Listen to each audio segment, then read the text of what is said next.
Oh, okay. Well, here we are. Episode. Let's be a bit more excited. Hello, regular Drews. No, it's okay. This episode's gonna be a little rough. We got off to a rough start already.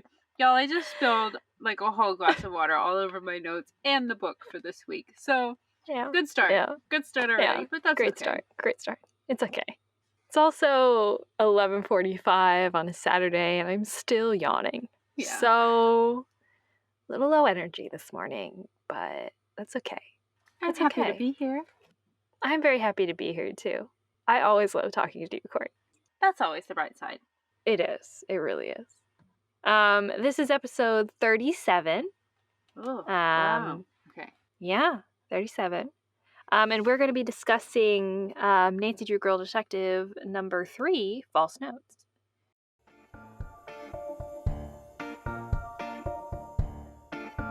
Well, aren't you a regular Nancy Drew? We sure hope so, and we hope you are too. Join us as we talk Nancy Drew cover to cover and click to click. Welcome to Regular Nancy Drew.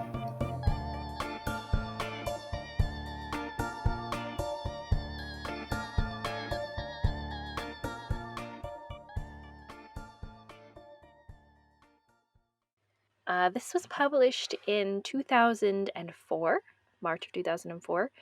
Again this with the is title. So what? Again with the title, it's so vague Yeah. and not really descriptive of the actual mystery. Well, I think Without a Trace is almost A more better descriptive title? of this book Yeah. than it was of the first book. Right. So, I mean, I get the note, right, is like play on like music note and also the note Uh-huh. that gets left. I get that, but it's just, yeah, it's not particularly compelling. Yeah. Much as the content of the book is not particularly compelling. I did not super enjoy this one. I was bored reading it. And I also just felt like there was no real mystery. Like, Most of the story was Nancy trying to like tell people that there is a mystery and her prove that there is a mystery to be solved, and then she Right. goes and solves the mystery in like the last chapter.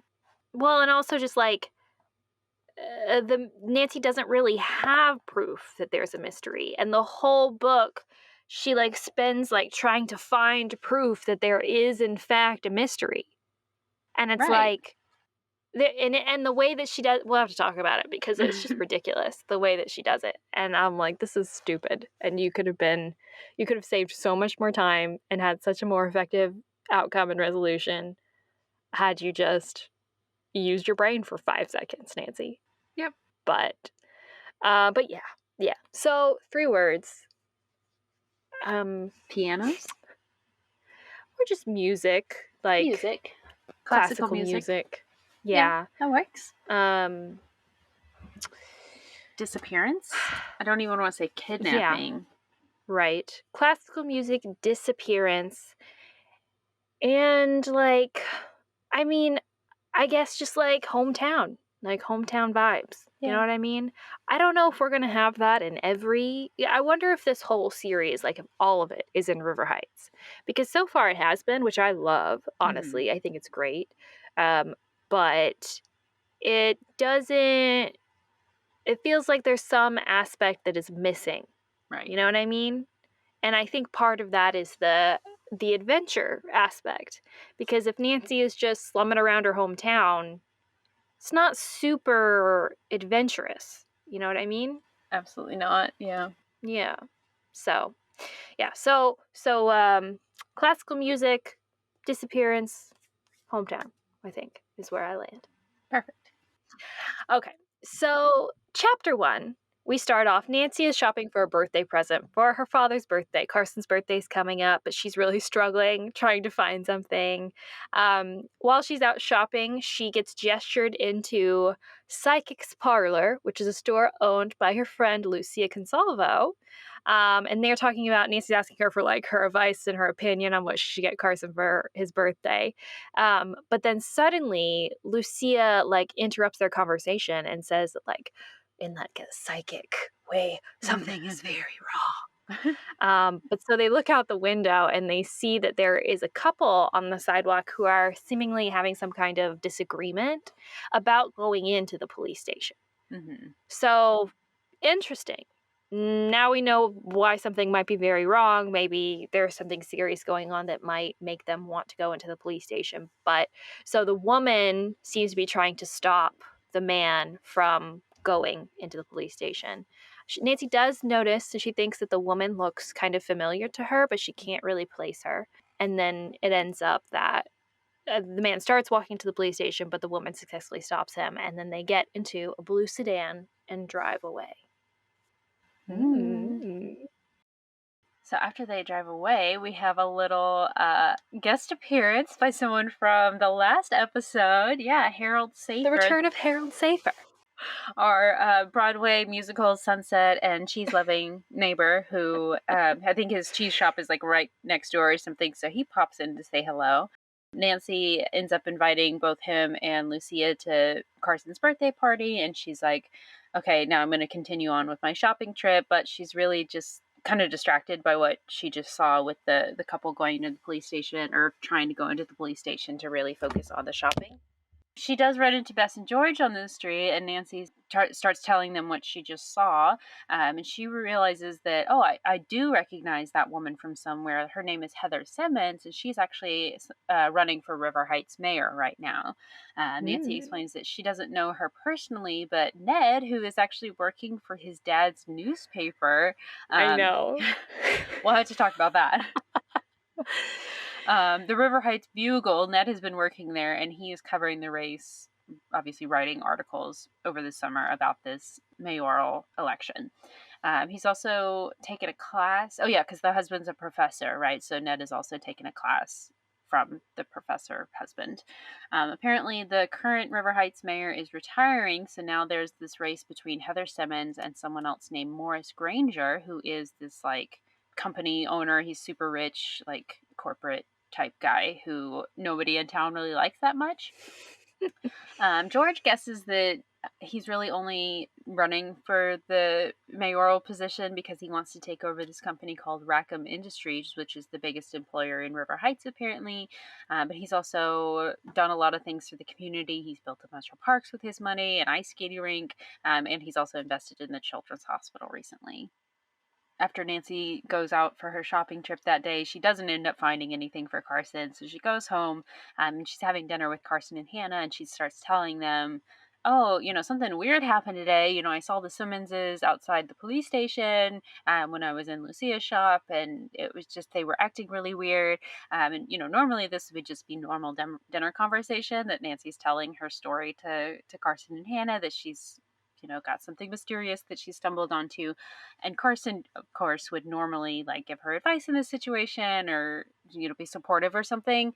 No, he starts acting really strange. Like he almost chokes on his food when he's taking a bite. His face just goes sheet white. He's absolutely shocked to hear what Nancy is telling him.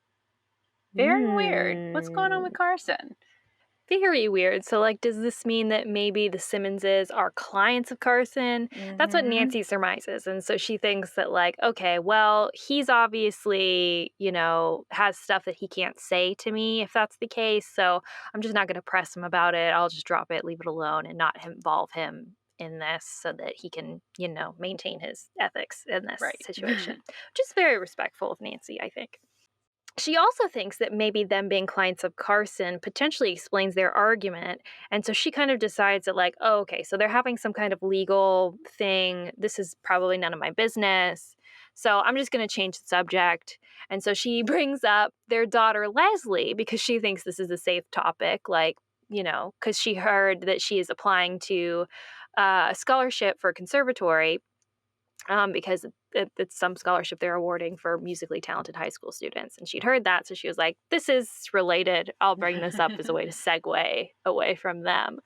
But at this, Carson even gets even more kind of freaked out and shocked looking. Yeah. So Nancy is like, okay, what the heck is going on with the Simmons family? But then she just completely changes the subject, right? Okay, just forget it. Forget everything. Later, Nancy goes to visit George and Bess at George's house, and she tells them about her conversation with Carson at dinner and his weird reaction.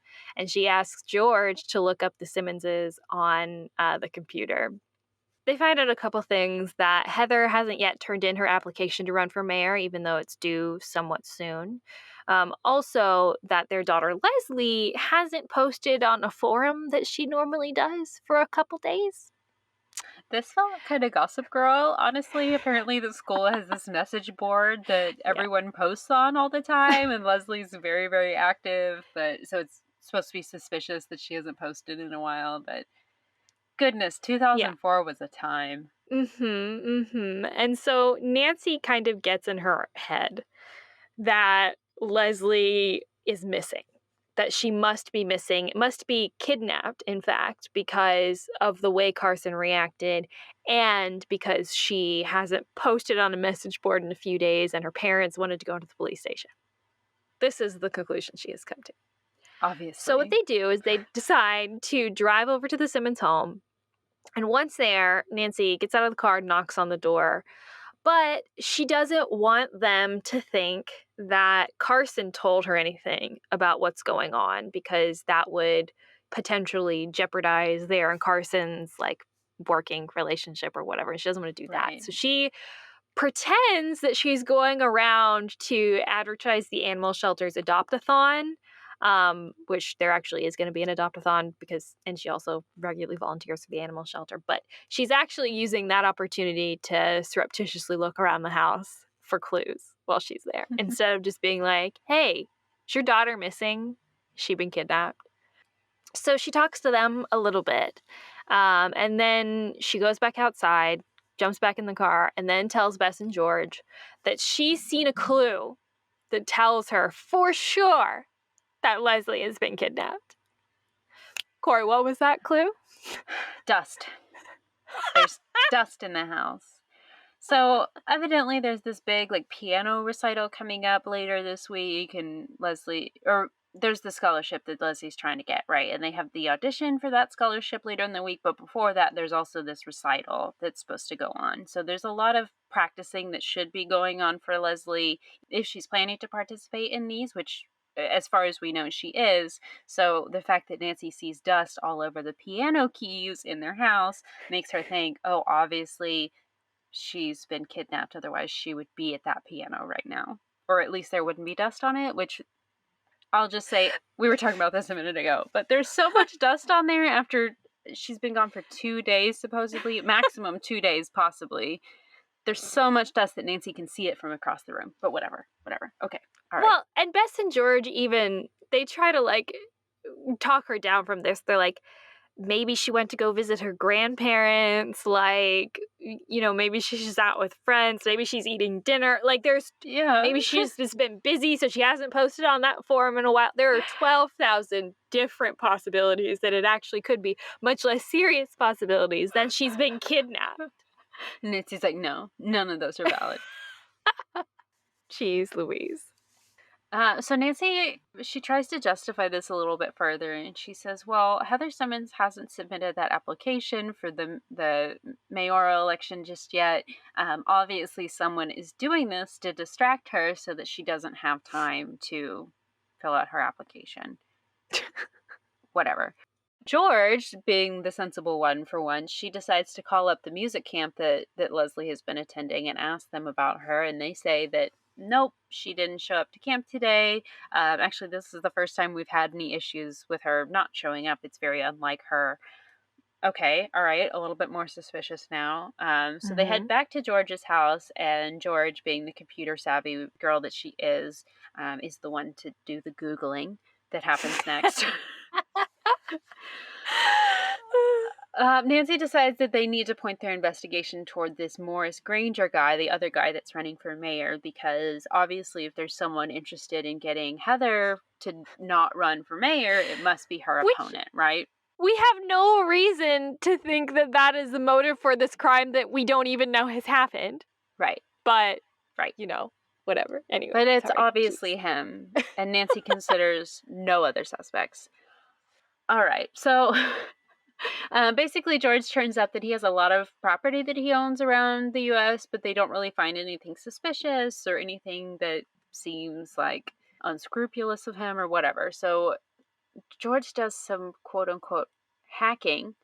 Um, and Nancy's like, I wouldn't normally condone this kind of behavior, but, it's for a good cause. I thought this was so interesting. It's very funny. She's like, George can find anything on the internet. I could never. George is Googling things. George is looking it up using, maybe not Google because it's 2004, but she's on Ask Jeeves or something. She's using a search engine, Nancy. It's not that hard. So Nancy decides that they're going to go over to Morris's place and snoop around there. When they get there, they notice that there are cleaners just starting to arrive, and Nancy's like, "Oh, obviously that means that he's not in right now. So, Bess and George, y'all be on the lookout, and I'm going to sneak in while the cleaners are like upstairs or whatever, and they won't notice me, and then I'll be able to be in his house, right?" But unfortunately, she's like in the process of snooping and she hears him return home and he starts talking to the cleaners. And, he's like, oh, let me go check on this. And I got to go look for the dog and like check on him. And Nancy's like, oh, no, he's obviously going to come in here and see me. So she has to like, it's a whole thing. She has to sneak around the house and like wait until he's like turned around a corner and open a door. And he's like, what was that door sound? And then the dog starts Yeah. barking like crazy. And Nancy ends up in the basement. And then the dog keeps going crazy. And he's like, okay, doggy, I'm coming. Let's see what you're barking about. Oh, maybe you're just hungry and that's why you're barking and not that there's a person here. But eventually he does come down into the basement where Nancy is hiding with no way to get out. There is like a sliding glass door, right? In the basement, but it's padlocked from the outside, so I Nancy know. can't use that as her exit. What the heck? Yeah. Sketchy. Okay. Yeah, but luckily, just as he is coming downstairs, he hears the telephones. So before he gets all the way downstairs, he goes back up to answer the telephone. So this gives Nancy time to escape with help from Bess and George, who have noticed that Nancy is trapped in the basement. And Bess comes and picks the lock on the outside of the basement door. Shining moment. Way to for go, Bess. Bess. Yes. Picking locks, new skill for Bess. So they're able to escape. Later at home, Nancy decides to call Ned and asks him to set up an appointment with Rackham Industries CEO for an interview because she thinks, based on what George has said, that Morris Granger is trying to buy Rackham Industries, and she thinks, I guess, that she can get some kind of information out of them about this deal, and then that would help point to his desperation to become mayor, and then that would point to his motive for kidnapping Leslie. Woo boy! So Ned, of course, being the dutiful manservant that he is, does that, and then the next day they head over there. So they go upstairs, but they have to wait a few minutes for a secretary to come back. She eventually does and greets them, but then she mutters something under her breath about an irresponsible brat of an intern. But okay, whatever. Then they're greeted by the CEO. He, of course, recognizes Nancy because Nancy's in River Heights, so he knows who she is. Yeah. But she plays it off as like, Ned's just showing me the ropes of, reporting. I'm considering going into reporting, so I just want to see what it's all about or whatever. He, I guess, buys that.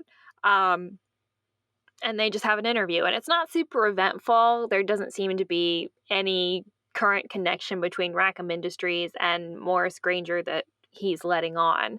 But also, I'm sorry. This just is baffling to me because it's like, you think you're going to go into this person's office, interview them, and they're just going to tell you about their business deals, like, that are unsettled? No, they're not. Right. No one in no company is ever going to do that. Right. Ever. Anyway, but just as they're leaving, Nancy just asks the CEO on like an offhand, like just out of curiosity, if he's familiar with Leslie Simmons. And he says, oh, actually, yeah. In fact, my company is the one that's sponsoring the scholarship to the music conservatory. Well, that's an interesting connection. Yeah. But then they step out into the hall and they see the secretary scolding this new intern, which turns out to be none other than Deirdre Shannon. Of course. We're The gonna have brat to of an talk about intern. this scene. We do. Oh my God. Yeah. Yeah. But we'll go into it. We'll go into it. We'll get there. Nancy does not behave in an No. acceptable way, but we will get there. No. Yeah. Basically, Deirdre is shocked to see Nancy. Of course, Nancy is shocked to see Deirdre. She's kind of like, "What are you doing here?" And Deirdre, like, almost seems embarrassed. She's like, "Oh yeah, I've got this internship this summer, and I didn't expect to see you here, Ned." And well, one, she's embarrassed because Nancy thinks, "Oh, Right. she wouldn't want to be seen working," but then obviously she's being scolded by her boss, which is embarrassing to have the boy you have a crush on see that, even though he's not interested in her, but whatever. So it's this whole thing, and they do some back and forth, but then ultimately Nancy and Ned leave. Later, Nancy, Ned, Bess, and George all plan to attend the recital that Leslie was supposed to be performing at. So this is it the day before or like 2 days before the audition or whatever for the scholarship? Yeah, I think it's 2 days. I think it's 2 days Or before. maybe. That sounds right. So they go to this performance and they're like, okay, if Leslie shows up, this is really important to her. So if she's here, false alarm, everything is all good, right? Obviously, we just made this into nothing, or made this into too much when it was actually nothing. But of course, if she doesn't show up, then that's really a really bad sign, because of course she wanted to be at this performance really badly. But then George's parents, who are also attending this performance, they come up to them and they are like, "Yeah, we just heard that Leslie's not going to be performing tonight. We heard through the grapevine that Leslie's music teacher confirmed that she's not going to be here." So Nancy kind of splits away from the group and she's casually walking through the audience, and she strikes up a conversation with this woman, or actually she's like going up to the stage to talk to the teacher, but then she realizes she's standing next to this woman who is also in the know about Leslie being gone, and she's like, "Oh, no, it's no big deal. Like, she's just at this retreat doing extra practice for this audition that she has coming up in 2 days from now." She introduces herself as Marcia Sharon, who is the mother of one of Leslie's friends. So her daughter, whose name is Diane, is also at that retreat. She's also going to this music camp, and her daughter plays the cello. But then Nancy's talking to George. She realizes that whenever they were looking at the list of everyone who's auditioning for the conservatory scholarship, she realizes that name, Diane Sharon, was on that audition list. So, is there like a rivalry here? Are they, is there something more going on here? But Nancy also does get a chance to talk to Leslie's music teacher, and she says that actually, no, she didn't know that Leslie wasn't going to be at the performance tonight, that now she's kind of left in the lurch because she has to like find somebody to fill that spot. And then her father just called very recently and said, actually, she's going to be away on this retreat. She's not going to be at the audition. And the music teacher was like, "Oh no, she has to be at this performance. Like, why don't you let her come?" And the dad just got like kind of hostile and was like, "Mind your own business," and then left it at that. And she didn't get any other information about it. So it is getting a little bit suspicious here. Yeah. Yeah.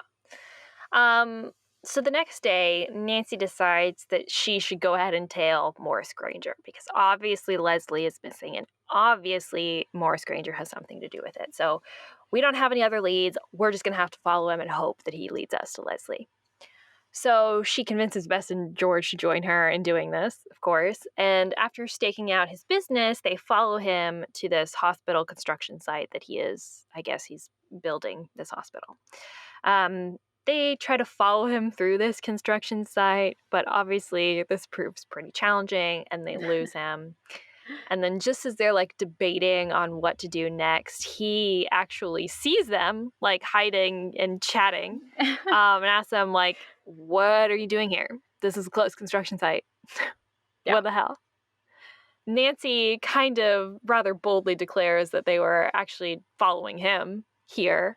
And she explains even that, like, "We suspect you of kidnapping Leslie." It's like, wow, ballsy move, Nancy. Yeah. He is obviously shocked by this accusation, but he's actually mostly upset that Leslie is missing. He's not really concerned about the accusation against him. He's worried about this girl who's missing. He says Leslie's a wonderful girl, and then he basically like drags Nancy, Bess, and George over to the Simmons' house to get to the bottom of this. Thank God. Right? Someone has some sense. So once we get there, the Simmons finally explain that they don't actually know that Leslie is missing. She left a scrawled note that just said, "I'll be back." And they assumed that it meant that she would be back later that evening, but the longer she's been gone, the more worried they've gotten, obviously. And Heather didn't want to go to the police originally, and now she's worried that, like, it's too late at this point, which we're going to have to talk about this later because this is baffling to me. Morris is like super concerned about this, and he offers like a $10,000 reward he says, just let me know, and I'm, willing to put that forward for whoever can find Leslie. Wow. Okay. So Nancy, Bess, and George at this point go ahead and start to head back home, but just as they are, Nancy suddenly exclaims that she's got it. She's figured it out. The cello. What? Cello? Interesting. Nancy finally starts to like understand the pieces of this and put things together and say, maybe this isn't about the mayoral race after all. Right. Maybe I jumped the gun a little bit trying to assume that must be what it was. No, this is actually about music. So she starts to think about Diane Sharon, that cello player, and thinks, maybe she's got a motive to get Leslie out of this competition because she's also vying for that conservatory scholarship, and she was also missing from that recital. So what's going on here, right? So they drive over to Diane's house, but it's late at this point, and neither she nor her parents are home. There's actually a babysitter at home with Diane's little brother who she starts talking to the babysitter, and then the little brother's like in the house also yelling at Nancy through the door. And he's kind of upset, and he's just tired, and he's like, "Oh, I'm so mad because Diane got to go play at the cabin at the lake, like Firefly," he says, "and I had to stay here with the babysitter, so this stinks, and I'm in a bad mood," right? And Nancy's like, "Oh, well, obviously we have to go to this lake house on Lake Firefly because obviously that's the key to everything, right?" But like Firefly is what, 5 hours away, 4 hours away, and it's already 11 p.m.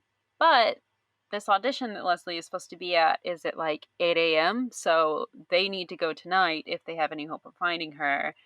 Yeah, so obviously Nancy convinces Bess and George to go along with her on this ride, even though they obviously don't want to, and they're like falling asleep as it is. They were like, "All right, Nancy, we'll go to the Sharon's house and then we're going right to sleep." And Nancy's like, "Change your plans."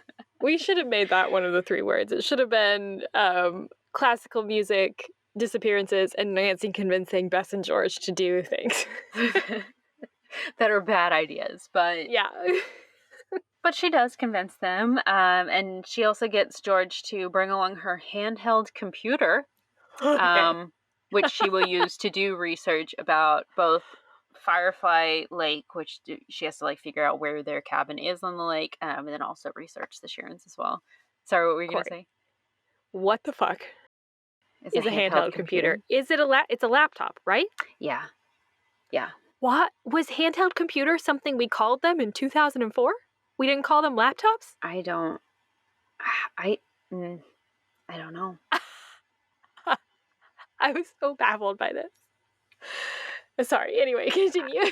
No, I think they're just trying to make George sound like more like impressive than she is technologically, like, oh, she's got so many gadgets. She's got this handheld computer that nobody else really has because it's not a thing yet, but George has one. Don't worry, she's also got a shrink ray in her pocket, things like that she just, maybe she built it herself kind of thing, and that's how she has it. Maybe it really is like more like a cell phone today. So it might be a PDA. Oh, yeah, maybe. Yeah, I just Googled it because I was like, this has to be something. And like today, like when I Google that, it gives me like a lot of tablet stuff. but it says, like, today's handheld computers, which are also called PDAs. Okay. So That it's you can probably kind of a PDA because it's 2004. That would right. track, right? Right. Yeah. Yeah. Anyway, Right. sorry. I mean, 2004 cell phones were still flip phones back then. You might have gotten internet on them, but it was going to be very expensive for that data. Mhm. Yeah, I don't know, but she uses it to do her search engine things again, to find things that Nancy thinks no one could ever find, but George has this special skill for Googling things, whatever. Anyway, she learns that the Sharons are actually in pretty bad debt, and so that could explain why, almost called her Leslie, why, what's her name? Diane needs this scholarship, because otherwise, how is she going to pay for this very expensive music school? But Bess and George do end up falling asleep on the drive, and Nancy starts trying to do the math in her head, and she figures as long as they don't have any issues on their drive, they have just enough time to get to Firefly Lake, find the cabin, get Leslie, convince her to come with them, and then get her back before the time for the audition, right? But Nancy in this series has this really bad God. habit, this really awful trope, y'all, that she is not a bad driver, because of course she's still a very safe driver. She still adheres to the speed limit, uses her seatbelt and all that, but she gets so wrapped up in her mysteries that she forgets to get gas. She forgets to check her tire pressure and all that. She just ignores this kind of stuff, and then it results in problems. Well, what happens? The car starts to sputter and she runs out of gas Oh my God. at like 1 a.m. on the side of the highway. Oh. Yeah. Yeah. Mm-hmm. Yeah. So they're out in the middle of nowhere. So it takes an hour and a half, but eventually they're able to call a nearby truck stop and convince someone to bring them a can of gas. Wow. Wow. So now they're tight on time now. Everything's fine now. They're back on the road. They have gas, but obviously the pressure is now on to get there on time and get Leslie back on time. George, from her searching, also can't find any addresses around Lake Firefly. Apparently, I don't know, it's like a new lake community or something, or it's just so rural that there aren't addresses. I don't really get it. Whatever. They made such a big deal out of this, and it never ended up Yeah. being anything. Well, I mean, it kind of did, but not. I mean, a little yeah, bit, but like they end yeah, up seeing that because they it have just mailboxes anyway. Anyway, sorry, I'm getting sidetracked. yeah, It's yeah, not that important. yeah. So once they get there, they spend like an hour looking at all the cabins and mailboxes, just trying to determine where the Sharons live. But like they have no luck. Obviously, there aren't like names on these mailboxes, or maybe there are, and they're just like trying to read them and squint them as they go by. I don't know.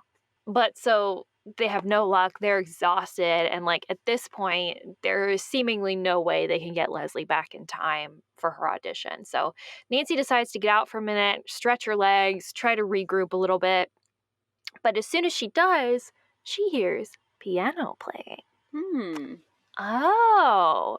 So they're like, Nancy calls Bess and George out and she's like, I hear the piano. And so they all rush over to the door of this house where this is coming from. They knock on it and then they're greeted by Leslie. Yay! We found Leslie, everybody. Leslie is confused as who we are.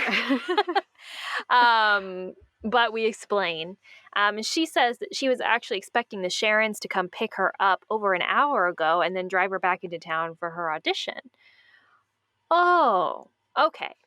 So now we kind of realize what's happened. And Leslie explains further that the Sharons had invited her to come up here to their lake cabin with Diane under the guise of having like some peace and quiet to practice for their upcoming auditions. They actually had to pick up Diane yesterday for a quote-unquote dentist appointment, and then promised to be back up for Leslie early this morning. And early, they mean like 3 a.m. Like, Yeah. Yeah. why not just go back with them last night instead of saying, I'll be back for you at 3 a.m. so that we can make your 8 a.m. audition? This is Well, crazy. obviously, Corey, this is a trick. They have done this so that she will not be able to get to her audition and Well, of that course. their daughter will be able to. Right. Right. So they've stranded her here with no phone and no ability to get back in time. Lovely, lovely people, sounds like. Mm-hmm. We also learned that Leslie never left that note for her parents. Like, she thought that the Sharons had told her parents where she was, but they had not, and I guess forged this note and left it for her parents to find. Sketch AF. So Nancy is like, okay, you know what? We're going to do this. We're going to get to River Heights on time, even though at this point, there's no way. They're an hour behind schedule. Nancy, of course, is not going to speed. She wouldn't break the law. So she just thinks she's just basically saying this like to try to keep everybody motivated, right? And get back in time. Yeah. Well, they don't get back in time. The audition was at 8 or 8:30 or something, but they don't get back until like 10 o'clock. They go straight to the conservatory auditions where they've already called the summonses and told them, like, meet us there. The parents have already like been there for a little while trying to convince the judges to wait for her, but no luck.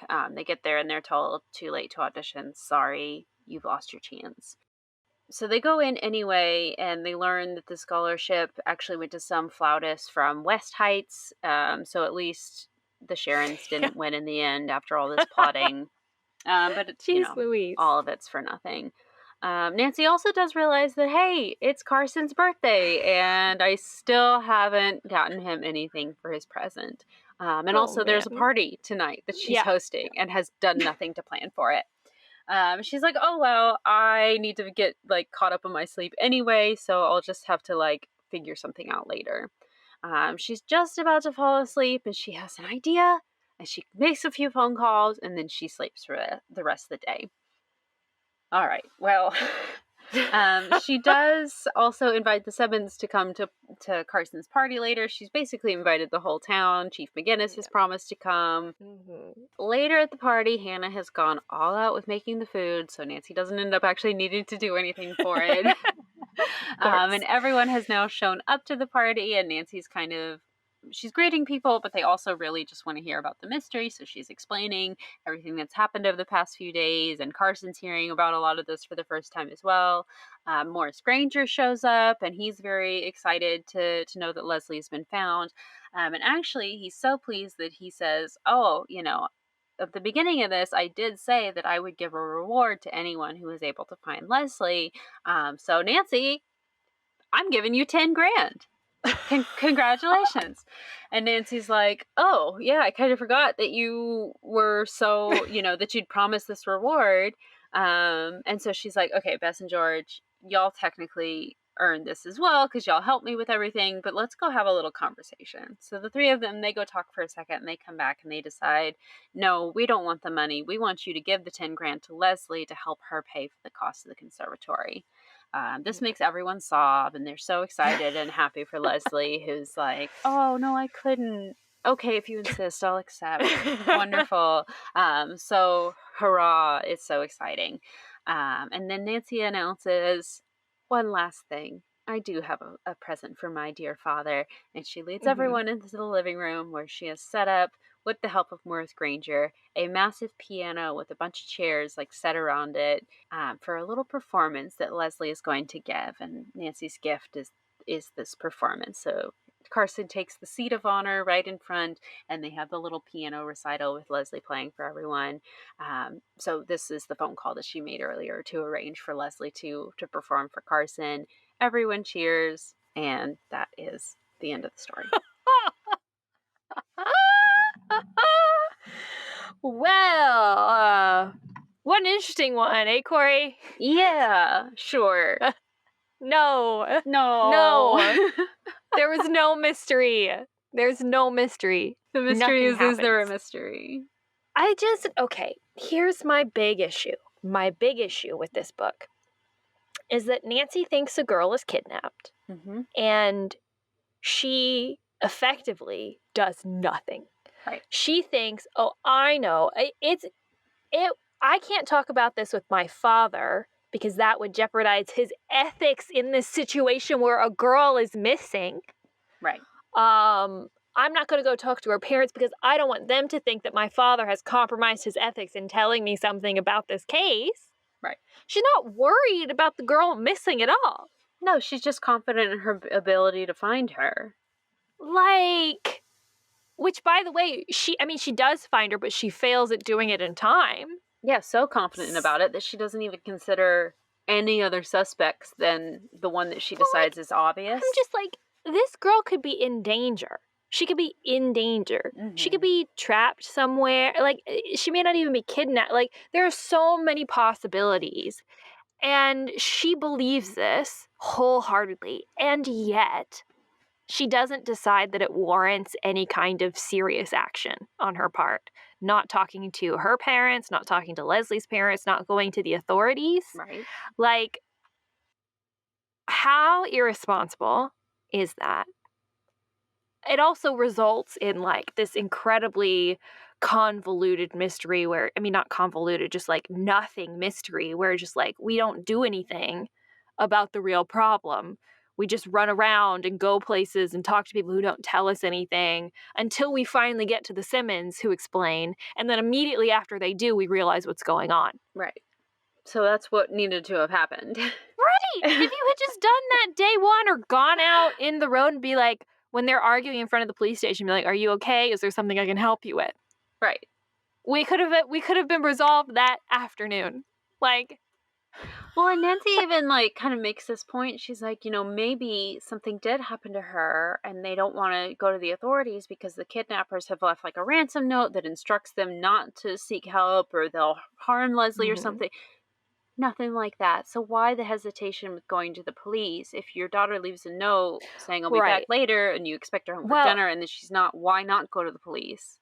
Well, that's the other thing, right? That's the other big issue in this book, is these parents win the award for worst parents of the fucking century. Right. Because who in their right mind, your teenage daughter is missing, like, she left a vague note for you. You haven't seen her in days, by the way, not just hours. It's literally been like a week. Yeah. She's, like, been missing for like a week.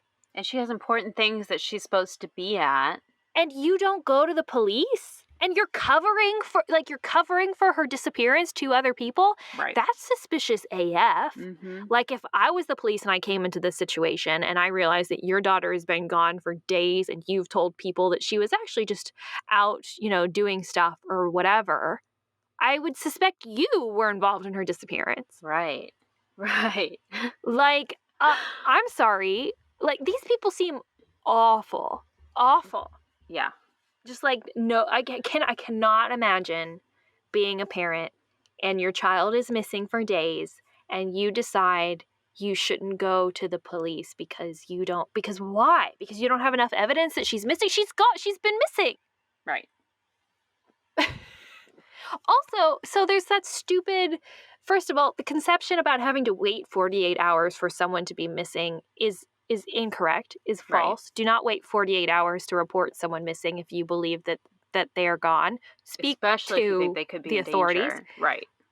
But especially when it's a child, you don't freaking wait. Right, right. You don't wait. You go immediately. The faster that you can go and notify the authorities, the faster response, the better chance you'll have of them being found.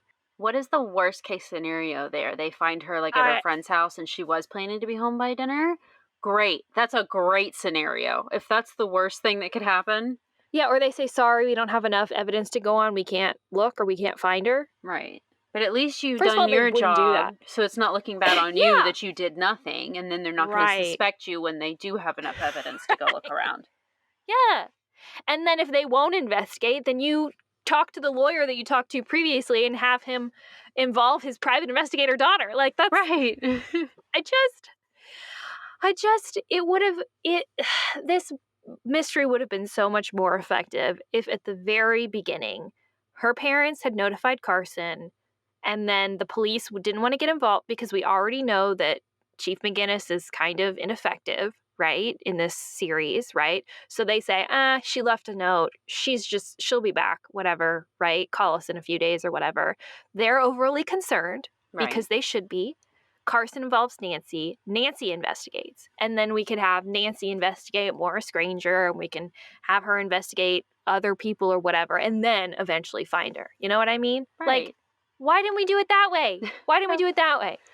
Why do we have to make Nancy seem ridiculous and, like, not serious and overly concerned about, like, her own situation, you know what I mean? Like, she was worried about her success and people believing her. She wasn't Right. worried about the girl who's missing. I just ugh. Yeah. Sorry. No, she just wanted to prove her own point. She was just looking for Right. anything that might indicate Right. Nancy was right. Her intuition Right. Exactly. is everything. Exactly. Awful. Awful. Such a bizarre premise. Yeah. Very bizarre. I mean, I understand. I appreciate where it comes from, right? You want to Yeah. have a mystery where people don't believe Nancy Drew. But That's fine. that's fine. That was not what this was. No. Also, like, Bess and George didn't necessarily believe her, but they went on and supported her. She didn't tell anybody else. She didn't No tell one anybody else. discouraged her, nothing. It No. was just proving to Bess and No. George, who are gonna be supportive of her Yeah. either way. Yeah. It was just absolutely ineffective on all counts. Ineffective on the premise, ineffective in the plot. Like, it's just none of it worked. None of it worked. No. Yeah. Oh. Anyway, let's talk about Deirdre. Yeah, I was about to say. Okay, thank goodness. Let me find the page. Oh, wait, no. Okay. Oh, I did have a note that I actually kind of like Ned and Nancy's relationship in this series so far. I made From a the note representation I've seen. Is this book Ned propaganda? Because, you know, she asked Ned to make that call or whatever to set up that interview. Mm-hmm. And he's like, yeah, I did. I called, you know, we should be right on time when we go. And, like, he's just, like, absolutely, like, does everything she asks and is, like, supportive and doesn't make any, like, side comments or anything like that. He's just there. He's just Happy ready to go for it. along with it. Yeah. Yes. I was like, am I catching feelings? What is this? This is such a foreign feeling. I like Ned. This book is trying to make me like Ned, and I'm uncomfortable. But anyway, okay, we were going to talk about Deirdre. Deirdre. Yes. Okay, yeah, so it's in chapter 6. So Nancy calls Deirdre the richest, snobbiest girl in town. They both say, "What are you doing here?" to each other at the same time. Deirdre scowls at Nancy. Then she noticed Ned, and her expression played through an interesting range of emotions from surprise to delight to embarrassment. I hid a smile. Deirdre had always taken great pride in her family's wealth, never hesitating to show off her expensive car or the latest fashions. Nothing wrong with that. It had to be mortifying for her to be caught working like a regular person, especially by someone she couldn't stand, which would be me. Working like a regular person. Excuse me? What the fuck, Nancy? So Deirdre's I'm trying sorry. to better herself by getting work experience? It must be so embarrassing for you to have to work. What? Nancy ridicules this girl and, like, relishes her embarrassment in this scene. It's Embarrassment that Nancy causes her. yeah. It's so gross. But not just that, like, she herself says, "Oh, you must be so embarrassed, not because your boss was yelling at you, but because you're working. Because you have to work." Caught doing a job. Oh my God. So I understand that we're trying to set it up that, like, Deirdre would be embarrassed because Deirdre is always because she just says that Deirdre is, like, taking great pride in her family's wealth and showing off her stuff or whatever. So Deirdre must be embarrassed that Deirdre has to work for money. We don't even know that it's an internship. It could be unpaid, but Right. whatever.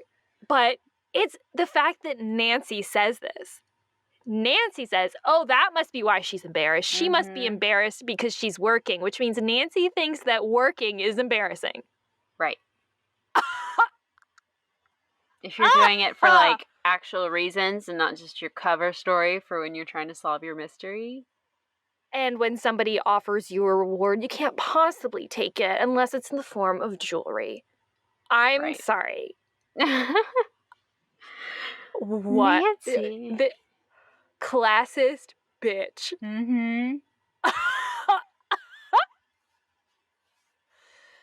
The Also, shame and horror associated with doing your job. Apparently not well because her boss is chewing her out. And so that's, I can see being embarrassed because your boss is chewing you out and then people you know come in. Like, that's an awkward situation. That is embarrassing. Fair enough. Yeah. But Nancy reads into it as, oh my gosh, she's been caught with employment. Doing what the plebeians do. Also, so there's that, which is awful and terrible, and Nancy is absolutely showing her colors here. But then, at the very end of the book, Morris Granger they're talking to Morris Granger at the party, and he is like saying, oh, I can help you, or I know what I'll do, because Heather still realized that she just had a very small amount of time to fill out her application for mayor, and so she realized, oh, I gotta work really hard to do that. Morris Granger says, hey, I know, I'll send you my new intern to help you. That way, you can get this in on time, because he wants it to be a fair fight. It's this whole thing, whatever. Yeah. And then he tells them that the CEO of Ransom Industries sent him his intern to work for Morris Granger. And he, as just like I guess, I don't know, whatever. But then Nancy and George and Bess bust out laughing. Yeah. Because it's so hilarious that it's Deirdre. Deirdre's the intern. Just because it's Deirdre. Yeah. They go into a fit of hysterics just thinking about Deirdre as an intern to Morris, and poor Morris Granger now having to deal with Deirdre Shannon. I'm sorry, but these bitches. It's so funny that Deirdre would be the one to help fill out a form. That's way over her head. The snottiest response, like mean girl response I have ever seen. Nancy's 100% the mean girl in the situation. They try to make it seem like Deirdre's the mean girl, but no, Nancy's the one. So I do think, I think a lot of this has to do, obviously, with our first person perspective. I think that's where this is causing this issue. I mean, obviously, it's telling, and I still do like to have the first person perspective, because then it means that we don't have any ambiguity to hide behind here. You know what I mean? We get Nancy's perspective unfiltered and unfettered, which I like. But if we didn't have that, we wouldn't have this problem. Because I think what they're trying to do, right, as an author, I think they are trying to set up this catty, mean girl relationship between the two of them, right? We want to see it as both Deirdre and Nancy acting the same way towards each other because they hate each other because they're rivals, right? But the problem is that because it's from Nancy's perspective, we don't get Deirdre's perspective. We just get Nancy shit-talking Deirdre all the time in really rude and awful ways. So it doesn't look like Deirdre's the bad guy. Looks like Nancy is. Right. Because we don't get to hear what Deirdre's saying. Maybe Deirdre's saying the same crap about Nancy in the same way or even worse ways, but we can't know that. Right. And so just the light looks pretty bad. Yikes. This is not the role model that we were promised in 1930. I'm sorry. No. Bananas. Yeah. Wow. Wow, indeed. Poor Deirdre, having to sit at a desk. What demeaning action. So it's not even so much that, like, I'm a Deirdre stan at this point, is I'm just, like, a Deirdre defender. Like, lay off. Like, seriously. Quit. Knock it off, you rude bitches. Like, I can't. I just played Deadly Device last weekend, and so I'm kind of in that Deirdre stan mindset right now because it's such a it's such a great game in the first place, but then you add Deirdre on top of it, who starts to collaborate a little bit with Nancy. Right.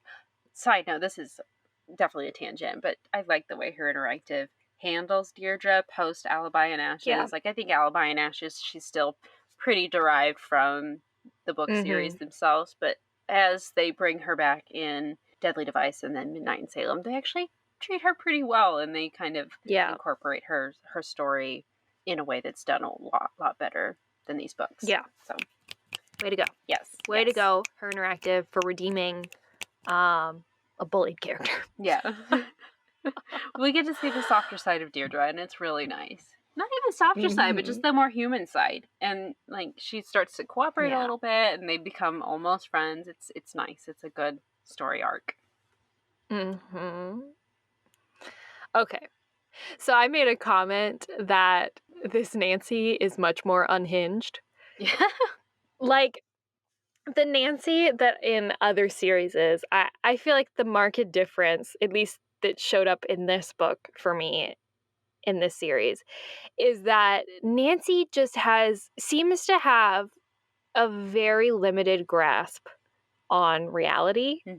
Not just in the ways that we've already talked about with, I can't believe normal people work, and with like her not considering like, oh, a girl is missing, what are the actual ramifications of that, but just in the way that she's like, I'm just gonna run into this person's house while the cleaning people are in there, or I'm just gonna follow this guy through a construction site. Like, she has nothing is holding this Nancy Drew back. And the only thing that seems to propel her forward are her cracked out ideas of like what she thinks is like, she's literally just spitballing and just following every rabbit trail that she would like to, because she can. Yep. It's truly crazy. It's truly crazy. And while it's kind of entertaining to think about, it's funny, it's not Nancy Drew. This is not a good characterization of Nancy Drew. No, she's not supposed to be like this. She's supposed to be level-headed. She's supposed to have a plan. She's supposed to make good decisions. Like, she's supposed to be a good investigator. And this is just not good investigating. It's just not. Well, and then you add on top of that the trope of her not being good with remembering to gas up her car. Right. And things oh my like gosh. That. It is a common trope in these stories that Nancy's making some progress on the mystery and then something happens to hold her back. But that something happening is she needs a key that she doesn't have, or she needs to go talk to this person to figure out this extra bit of the mystery. Or she's confronted by a bad guy. Exactly, yeah. And then she has to like go do something and then come back later to fix it. Not her own negligence caused a 2-hour delay in a time-sensitive investigation because she forgot to get gas. Like, that's not the Nancy that we are used to. Exactly. Yeah. I will also say that they returned back to a strawberry blonde Nancy in this series. Yeah. I noticed that on the first, or like the second page or something, that they said her hair was strawberry blonde. And while I love a blonde Nancy, part of me wonders, are we leaning back to a dumb blonde I hope not. stereotype trope come on. for Nancy? Or a ditzy kind of mean girl look? Because that's what it looks like. That's what it reads as. Yeah, I don't know. No, there's definitely a lot to like get from the hair color that they put in here. I know it's kind of trivial, but it's really not when you think about no, it's really not. Yeah. Okay, would you want to talk about like the psychic stuff? Oh, yeah. Yeah. That was kind of cool. I mean, it was just like a little bit in the first couple of chapters, but I appreciated it. I did too. Also because Nancy didn't seem to like trivialize her friend, Lucia. Right. She didn't make a racist remark about her. Right. And that she spoke in a heavily accented but flawless English. Fuck you. I'm sorry. No, but she doesn't trivialize her like beliefs or her like her own like psychic practices or something. They do Nancy does kind of play it off as being like, it's just for fun. It's just for fun. It's not serious or something. But she doesn't ever like say that like what she's doing isn't real or that she doesn't believe in it or something. Right. She just says that it's for fun. So, interesting. Okay. Interesting perspective for 2004, which I Yeah. feel like we were still kind of entrenched in the satanic panic of the 90s, Sure. right? Yeah. So, like, very interesting that that's the perspective that we get here. Right. But nice, refreshing a little bit. Yeah. I wonder how they became friends.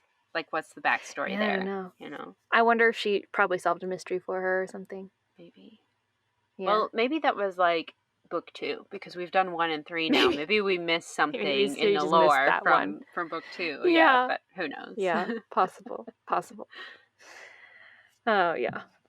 I will say that when Nancy's like headed to the psychic shop, she is like describing the area. We've got the police station, and then a little bit further down the street is the psychic shop, and then next door is an antique shop. Alexei Markovic's Is antique that shop? Alexei Markovic's? Well, okay. Well, we are told in the first one that there are several antique stores in River Heights. Oh, fair Remember, enough. because Okay. what's his name goes to like 3 of them or something. Oh, that's true. Yeah. Well, I'm gonna assume that it's Alexei Markovic's Yeah, sure. shop. Well, I'm sure one of those 3 was. Sure. Right, it has to be, right? I mean, Right. Yeah. one of them has to be Alexei's. He owns an antique shop in River Heights, so one of them makes Right. sense. If Harold Safer owns the cheese shop, of course Surely. Alexei Markovic owns one of the antique stores. And then it sounds like the cheese store is just like on that same road or in that same area if he just walked over. So I think that this is a nice little downtown area. It sounds like a good place to be. Yeah, for sure. Get some antiques, get your future read to you, get some cheese. Sounds like a really fun downtown. Not like serious. And then, there's plenty of time left over to make up a mystery. You just happen to see something weird. This whole story was just Nancy's fanfic about a scene that she saw So on the true. street. Oh, so funny. Anyway. One quick other thing that I made a note about. George has an older brother named Sebastian and a younger brother named Scott in this series. Mm-hmm. Fascinating. Yeah. I think Bess had a sister in the first book. They alluded to like her babysitting. Yeah, so her I just assumed it babysitting. was like Yeah. a sibling or another cousin of theirs or something. Uh-huh. I don't know. Yeah, and I thought that was very interesting because obviously in the original series, I don't believe we get any mention of siblings for either of them.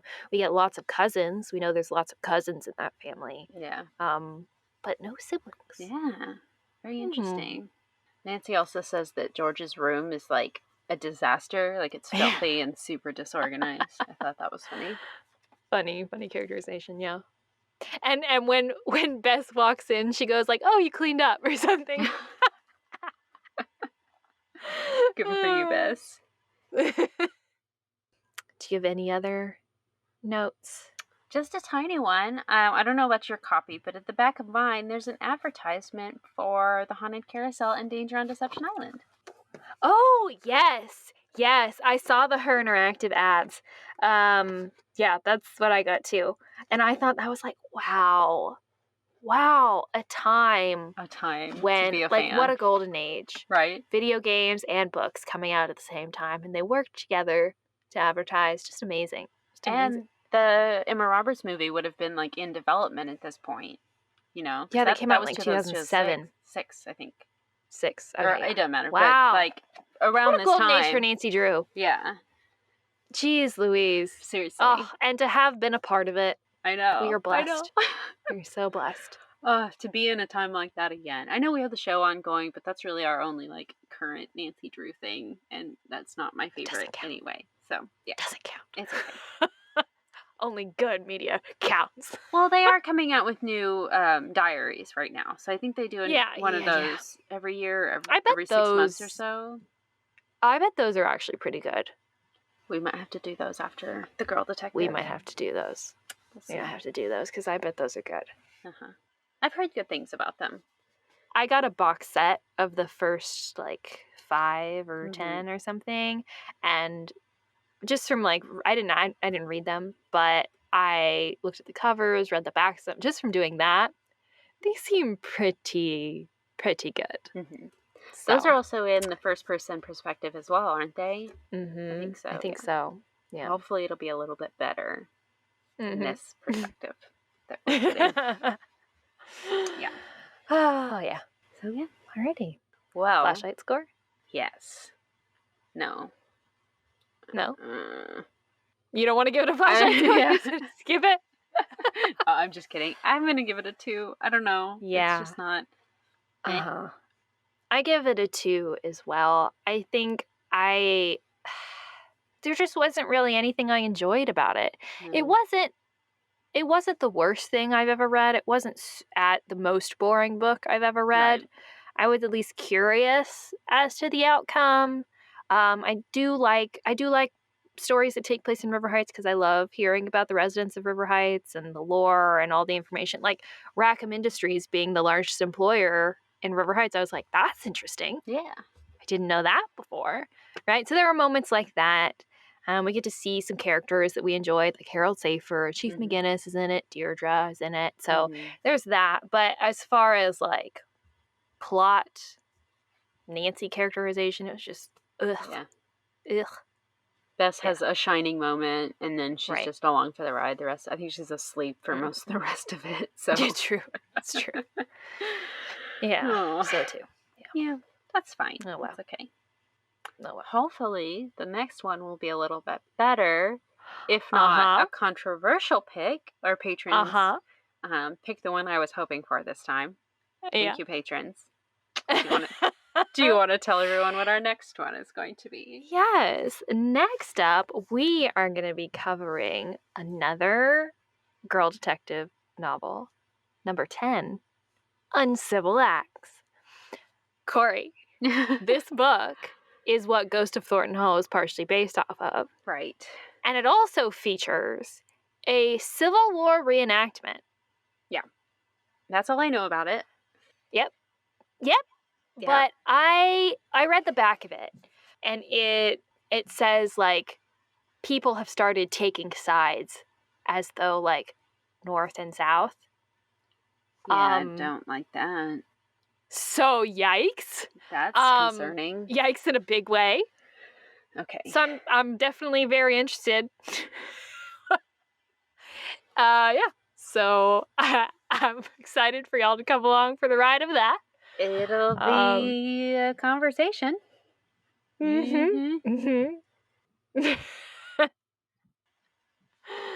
I guess we'll see you then, regular Drews. Yeah, join us next time.